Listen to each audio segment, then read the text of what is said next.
জুমার নামাজের পর জিয়ার সমাধিতে শ্রদ্ধা জানাচ্ছেন নবনির্বাচিত রাষ্ট্রপতি মির্জা ফখরুল ইসলাম আলমগীর। সরাসরি যাচ্ছি সেখানে।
দর্শক, আমরা দেখতে পাচ্ছি জুমার নামাজের পর জিয়ার সমাধিতে শ্রদ্ধা জানাচ্ছেন নবনির্বাচিত রাষ্ট্রপতি মির্জা ফখরুল ইসলাম আলমগীর। আমরা সরাসরি দেখতে পাচ্ছি।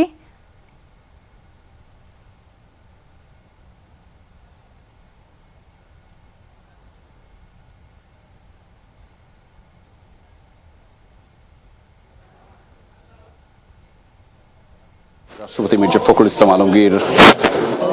দর্শক, আপনারা দেখছেন নবনির্বাচিত রাষ্ট্রপতি মির্জা ফখরুল ইসলাম আলমগীর এই মুহূর্তে সাবেক প্রধানমন্ত্রী এবং শহীদ প্রেসিডেন্ট জিয়াউর রহমান তাদের সমাধিস্থলে এসে শ্রদ্ধা জ্ঞাপন করছেন। এবং আজকের তার কর্মসূচির যেই বিভিন্ন বিষয় ছিল তার মধ্যে এটি দ্বিতীয় কর্মসূচি, অর্থাৎ দিনের শুরুতেই তিনি স্থানীয় যে নেতাকর্মীরা ছিলেন, অর্থাৎ ঠাকুরগাঁয়ে স্থানীয় যে নেতাকর্মীরা ছিলেন তাদের সকলের সাথে সকাল থেকে কিন্তু যে রাজধানীর হেয়ার রোডে তার যে নির্ধারিত বাসা রয়েছে সেই বাসভবন থেকে তিনি নেতাকর্মীদের সাথে সাক্ষাৎ করছিলেন, সৌহার্দ্য বিনিময় করছিলেন, কেক কাটছিলেন এবং তার পরবর্তীতে ফুলেল শ্রদ্ধায় সিক্তও হচ্ছিলেন। ফলে তার পরবর্তী সময় আসলে যে নির্ধারিত নামাজটি শেষে, জুম্মার নামাজ শেষে তিনি ছুটে এসেছেন শহীদ প্রেসিডেন্ট জিয়াউর রহমান এবং সাবেক প্রধানমন্ত্রী বেগম খালেদা জিয়ার সমাধিস্থলে। এখানে তিনি আসলে ফুল দিয়ে শ্রদ্ধা জ্ঞাপন করার পাশাপাশি তিনি এই মুহূর্তে দোয়া মোনাজাতে অংশ নিয়েছেন। আপনারা সেটি দেখছেন দর্শক। এই মুহূর্তে দোয়া মোনাজাতে অংশ নিয়েছেন নবনির্বাচিত রাষ্ট্রপতি মির্জা ফখরুল ইসলাম আলমগীর।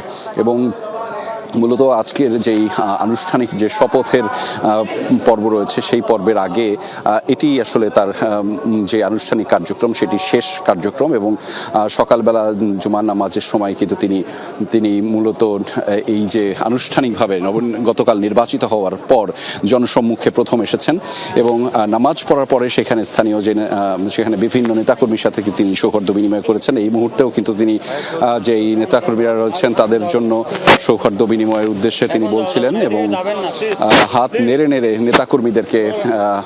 নেতাকর্মীদেরকে তিনি